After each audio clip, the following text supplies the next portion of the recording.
Hola compañeros, mi nombre es Aimee Berecit Sánchez Quesada, soy estudiante de medicina en el Centro Universitario de la Costa. Actualmente estoy cursando el 5º semestre y hoy les voy a hablar acerca del cáncer de mama. Para empezar con este tema, primero debemos de definir o más bien recordar qué es el cáncer. El cáncer es una acumulación anómala de células que tiene lugar debido al desequilibrio entre la proliferación y la eliminación de las células. La proliferación de las células se lleva a través de su paso por el ciclo celular y también mediante la mitosis. De esta forma, podemos definir que el cáncer se debe a mutaciones de uno o más genes que regulen tanto el crecimiento celular como la muerte celular programada.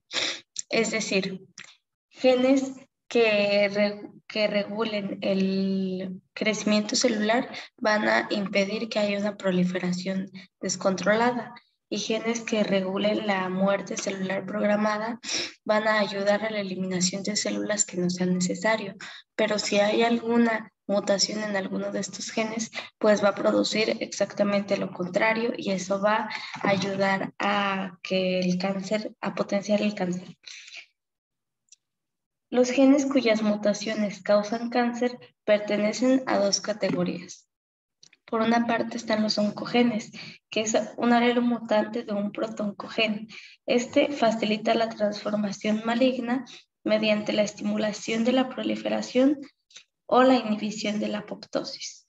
Es decir, puede que empiece a potenciar la proliferación de células que no son necesarias y como también inhibe la apoptosis o la muerte celular programada, entonces así se va a producir el cáncer. Y por otra parte tenemos los genes supresores. Los genes supresores en condiciones normales, sin ninguna mutación, bloquean el desarrollo de los tumores al regular la transición de los puntos de control y también controlan el crecimiento celular. Entonces podemos decir que la pérdida de la función de los genes supresores permite la acumulación de mutaciones en oncogenes y en genes guardianes. ¿Por qué es tan importante este tema? Bueno, el cáncer de mama es el tumor maligno más fuerte en las mujeres a nivel mundial. Cada minuto hay 2 nuevos casos diagnosticados de cáncer de mama y tan solo en nuestro país cada año se registran más de 13.700 nuevos casos. De estos 13.700 casos, la mayoría se detectan en etapas en las que el cáncer ya es avanzado. El cáncer de mama está fuertemente asociado a componentes genéticos. Los principales genes de susceptibilidad conocidos para cáncer de mama familiar son BRCA1, BRCA2, TP53 y CHEK2. Antes de seguir con esta explicación, quisiera recordarles un poco acerca de dónde se encuentran los genes para estar más ubicados de lo que hablamos. Esta es una célula. Dentro de la célula se encuentran nuestros 46 cromosomas o 23 pares. El ADN se encuentra compactado en estos cromosomas y un gen es un segmento o porción del ADN. Ok, entonces seguiremos hablando de las mutaciones de estos genes. Mutaciones en BRCA1 o BRCA2 son los responsables del 80 al 90% de los cánceres de mama monogénicos o hereditarios. Estos se dan más en mujeres jóvenes, pero estos cánceres son apenas el 3% de todos los cánceres de mama. Mutaciones en estos genes también se asocia a un riesgo de cáncer ovárico. Por esto es importante que en nuestra anamnesis tomemos en cuenta si hay cáncer de mama en la familia, pero también si hay cáncer ovárico, si hay antecedentes de cáncer ovárico. BRCA2 también explica entre el 10 al 20% de todos los cánceres de mama masculino. El cáncer de mama masculino afecta al 0.1% de los hombres, pero eso lo veremos más adelante.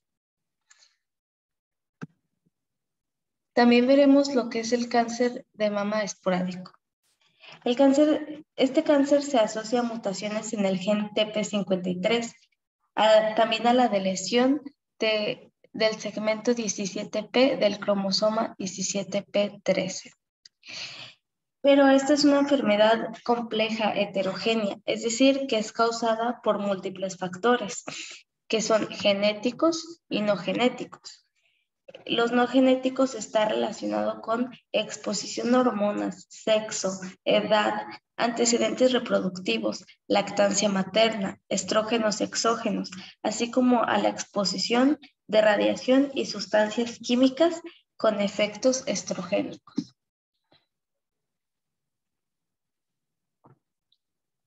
Ahora veremos acerca de los mecanismos moleculares del cáncer de mama. Por su parte, tenemos los que son Re positivos, HER2 negativos, que representan del 50 al 60% de los casos de cáncer de mama. Los HER negativos y los HER positivos, y los Re negativos. Y los Re negativos y HER negativos. Empezaremos con estos, los Re positivos. Si el cáncer posee receptores de estrógenos, por eso sus siglas RE, esto significa que las células del cáncer pueden recibir señales del estrógeno que estimularán su crecimiento. Si son HER positivos, entonces esto quiere decir que la proteína HER está siendo sobreexpresada. La proteína HER en condiciones y en cantidades normales desempeña un papel importante en el desarrollo y crecimiento de células epiteliales, tal como lo es el tejido glandular mamario. Y cada célula normalmente contiene 2 copias del gen HER2 y estas producen una cantidad específica de la proteína HER2 en la superficie celular. La amplificación del gen HER2 da lugar a que se generen múltiples copias de este gen, lo que provoca una producción excesiva de proteína HER2. Esto va a transmitir señales a las células para que se dividan y se multipliquen y crezcan a mayor velocidad de lo que es normalmente, de las células normales.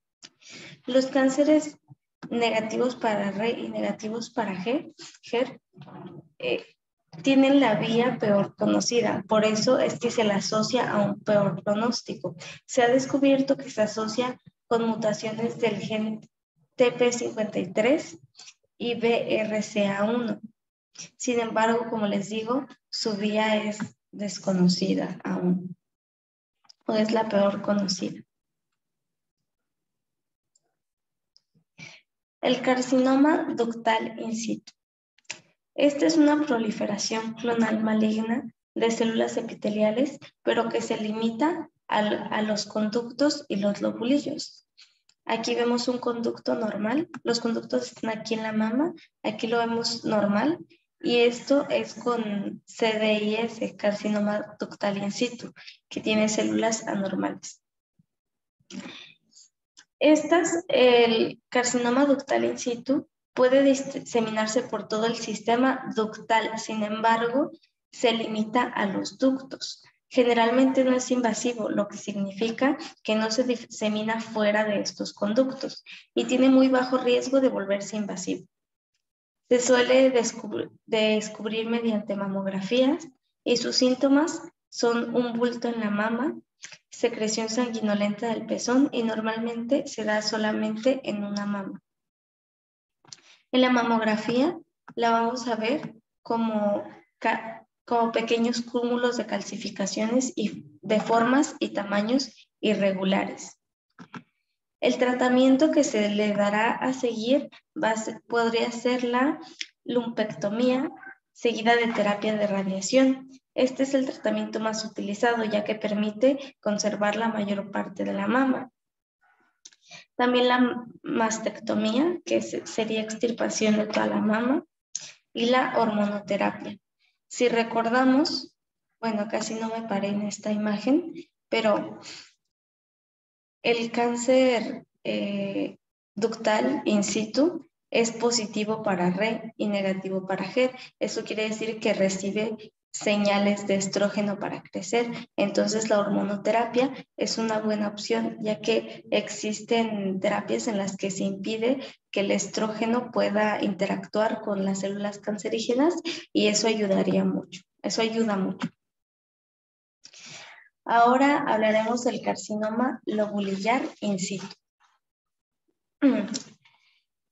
Es importante decir que a pesar de su nombre no es un cáncer, sino una señal de que la persona presenta un riesgo mayor de padecer cáncer. Puede presentarse en las dos mamas.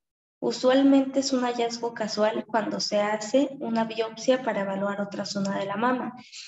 Y decimos biopsia porque no se puede detectar a través de una mamografía. Cuando aparece, se recomienda a la persona autoexámenes de mama mensuales, mamografías anuales y otras técnicas de diagnóstico como la resonancia magnética y terapia preventiva, como medicamentos que impidan que las hormonas se unan a células cancerosas, perdón. Y también se puede utilizar se podría utilizar de una forma utópica medicamentos que impidan que el cuerpo produzca estrógeno en personas posmenopáusicas. Estos se ha descubierto que podrían disminuir el riesgo de cáncer, pero no han sido aprobadas para este uso por la FDA. Y pues también como el anterior se limita a los lobulillos.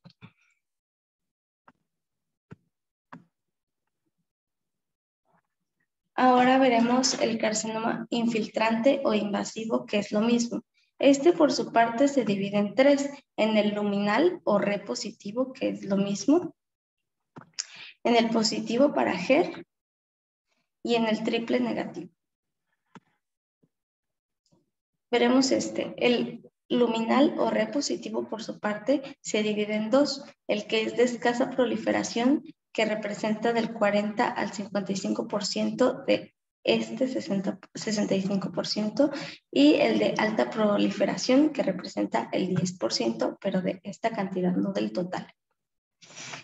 El de baja proliferación es el más detectado mediante la mamografía. Se asocia a más baja recidiva local y a menudo la cirugía es curativa. Recidiva local es que el cáncer vuelva a aparecer. La metástasis realmente se da lentamente, ya que normalmente se da después de tener 6 años carcinoma. Responden bien al tratamiento y es posible una supervivencia prolongada incluso cuando hay metástasis. Y lo que ayuda más en este caso es la hormonoterapia, ya que recordamos nuevamente que es Re positivo. Y la quimioterapia se usa más que nada por norma. A esto también se le asocia que también presenta receptores de progesterona. Por otra parte, el de alta proliferación presenta receptores de progesterona escasos o ausentes y se asocia a mutaciones del gen BRCA2. Presenta una mayor carga de aberraciones cromosómicas, cerca del 10% muestra respuesta completa a quimioterapia y ese 10% tiene mejor pronóstico. Sin embargo, como es de alta proliferación, las personas que no respondan a la quimioterapia, o sea, el 90% sobrantes, pues tendrán un pronóstico más desfavorable.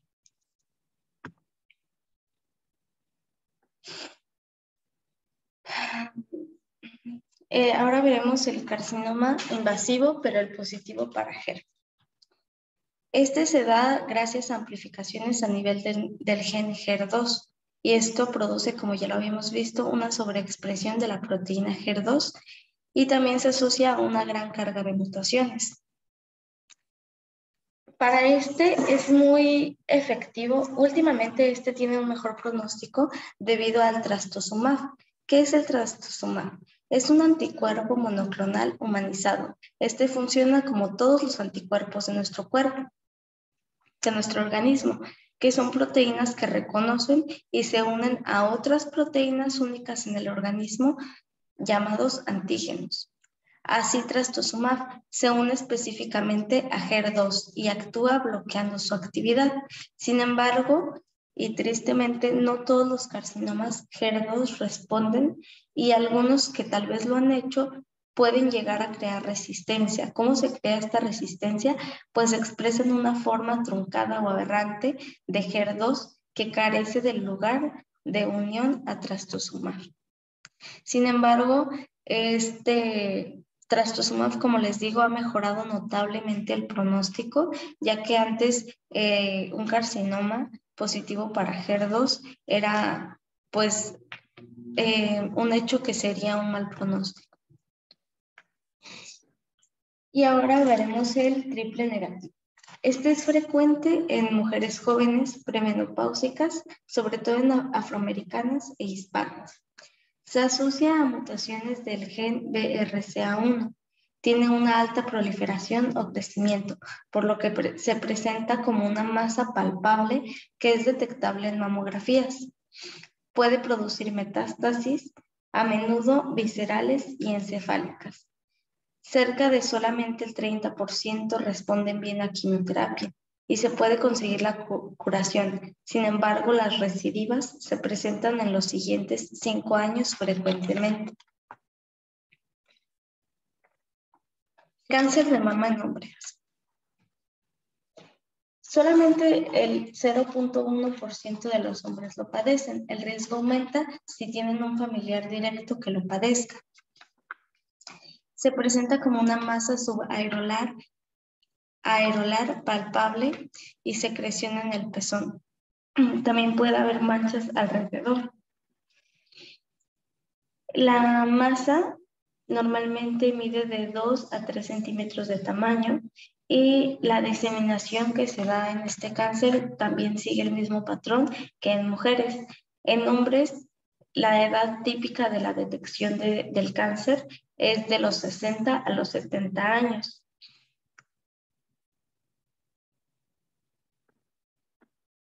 ¿Cómo vamos a pronosticar o dar un pronóstico acerca del cáncer de mama? Bueno, un carcinoma in situ tiene un pronóstico excelente, ya que es excepcional que pacientes fallezcan por el desarrollo posterior a un carcinoma invasivo. Es decir, es muy poco probable que un carcinoma in situ se convierta en un carcinoma invasivo o infiltrante. Y tienen un buen pronóstico, ya que muchas veces una buena opción es la cirugía y, bueno, tienen una gran variedad de opciones, que por ejemplo los que tienen ya metástasis a distancia. Una vez que hay metástasis, la curación es improbable, pero sí que puede haber remisiones y alivios a largo plazo, especialmente si se trata de tumores repositivos. Metástasis a ganglios linfáticos. Este es un factor importante cuando hay ausencia de metástasis a distancia, o sea, vía hematógena. Y la supervivencia libre de enfermedad a los 10 años varía según los ganglios que han sido afectados. Por ejemplo, en una persona que tiene ausencia de afectación de ganglios, su supervivencia libre de enfermedad a 10 años es del 70 al 80%. De 1 a 3 ganglios afectados, su supervivencia libre de enfermedad a 10 años es del 30 al 40%. Si hay más de 10 ganglios afectados, la supervivencia libre de enfermedad a 10 años baja y es de 10 al 15%, tristemente. También se puede considerar el tamaño del tumor, pero hay que tener en consideración que el tamaño es casi obsoleto cuando se trata de un carcinoma HER positivo, ya que estos pueden producir metástasis incluso cuando son bastante pequeños. De otra forma, mayor de 1 centímetro y sin afectación de ganglios, tiene una supervivencia libre de enfermedad a 10 años superior al 90%. Si el carcinoma es igual o mayor a 2 centímetros, tiene una supervivencia libre de enfermedad a 10 años del 77%. Y por su parte, la invasión linfovascular, que es la que vemos aquí abajo, es cuando hay células tumorales en los espacios vasculares, ya sea linfáticos o capilares pequeños. Este hallazgo se asocia directamente con metástasis a ganglios, por lo tanto, usaremos el mismo pronóstico de los ganglios linfáticos, de metástasis a los ganglios linfáticos. Aquí están las etapas del cáncer de mama y bueno, entre más avanzada esté la etapa, menor o bueno, más bien peor será el pronóstico que se le dará a esta paciente. Para detectar el cáncer de mama existen distintos estudios de imagen. Por una parte tenemos la mamografía, resonancia magnética y ultrasonido, que son los más utilizados. La mamografía es un tipo específico de de toma de imágenes de los senos que utiliza rayos X de baja dosis para detectar en forma temprana si hay cáncer, como esto tomando en cuenta si hay áreas anormales de densidad, masa y o calcificaciones anormales o sospechosas. Los radiólogos han utilizado una forma de poder categorizar en qué etapa se encuentra la paciente, el estado de la paciente relacionado a la mamografía, ¿verdad? Entonces tenemos la categoría 0. Este quiere decir que existe una posible anomalía, pero no está definida claramente, por lo que se requieren exámenes adicionales. El seguimiento que se le dará es que nos traiga o le requeriremos más estudios antes de asignarla a una categoría. Es decir, que no esté definida claramente la anomalía no significa que no esté, por eso no la podemos asignar en el BR1. La categoría 1, por su parte, es cuando no existen anomalías. No hay protuberancias, no hay estructuras o calcificaciones sospechosas y los senos también lucen simétricos. El seguimiento que se le dará en mujeres mayores de 40 años es una mamografía anual solamente para estar pues seguras de que todo siga igual. La categoría 3. La categoría 3 indica que los hallazgos tienen el 98% de probabilidad de ser benigno, pero ya que no se ha descartado en el 100% que pueda ser maligno, se le dará la continuidad con exámenes más seguidos, como mamografías cada 6 meses. La categoría 4. Esta se divide en 3 partes. Cuando hay un hallazgo el 4A, que es cuando hay un hallazgo con una sospecha baja de que sea cáncer, el 4B, cuando hay un hallazgo con una sospecha mediana de que sea cáncer, y el 4C, cuando hay una sospecha moderada que sea cáncer, pero no tan alarmante como la etapa 5. El seguimiento que se le dará en estas 3 es pues requerir una biopsia para saber qué es lo que si realmente es cáncer o qué seguimiento vamos a llevar. La categoría 5 es 95% probable que sí sea cáncer. Entonces se le requerirá una biopsia para diagnosticar.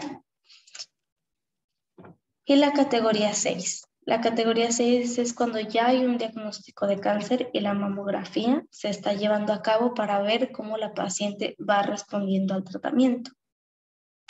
La mamografía se hace como lo vemos en el dibujito. Se pone la mama en esta placa y entonces se presiona y de esta forma podrán visualizarse todos los tejidos. Hay una serie de indicaciones cuando vamos a hacer una mamografía y es que la mamografía se hace después de consultar a un médico. ¿Para qué? Para advertir acerca de alguna cirugía anterior, si la persona usa hormonas, si hay antecedentes de cáncer en la familia, y tener en cuenta todas estas cosas para poder guiarnos al diagnóstico.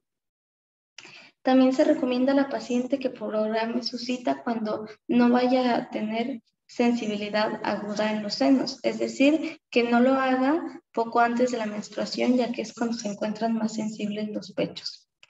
También se le pedirá que por favor no use desodorante, talco o lesiones, ya que puede aparecer como manchas de calcificaciones y esto podría confundir al diagnóstico. También se le recomienda que ponga sus mamografías anteriores en manos del radiólogo, sobre todo si se encuentra en la etapa 3 en VIRATS. En la mama sentiremos un poco de presión, sin embargo se le recomendará a la persona no moverse y tampoco quitarse y aguantar un poco la respiración para que esta sea más específica. El ultrasonido mamario.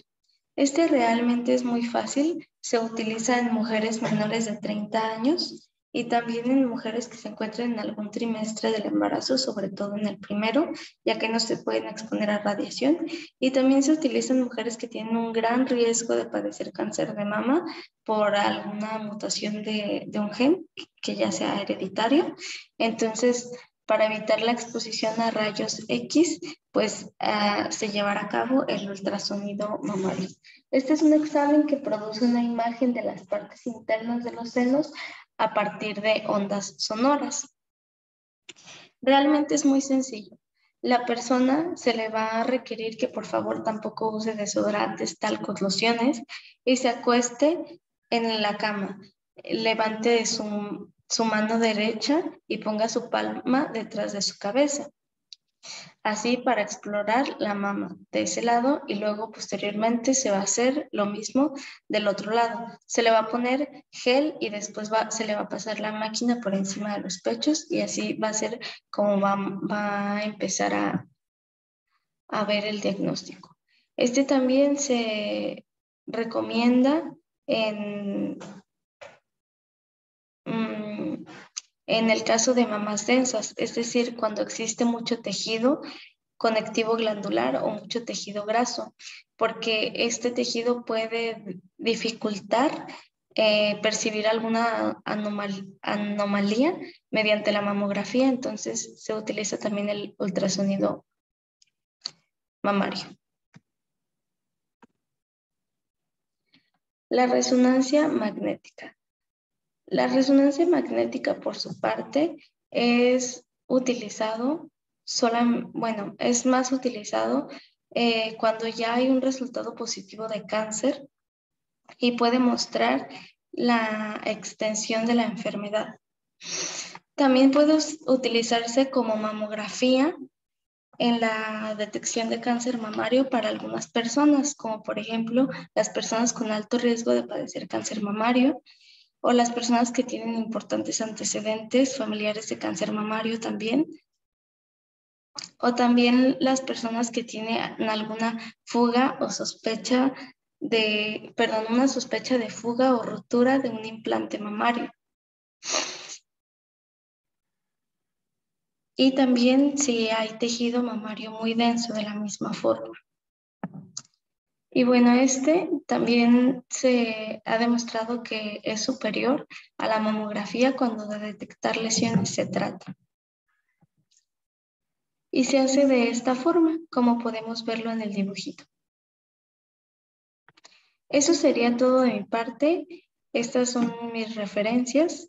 Estos son los artículos que utilicé y estos son los libros que utilicé. Sería todo de mi parte y muchas gracias.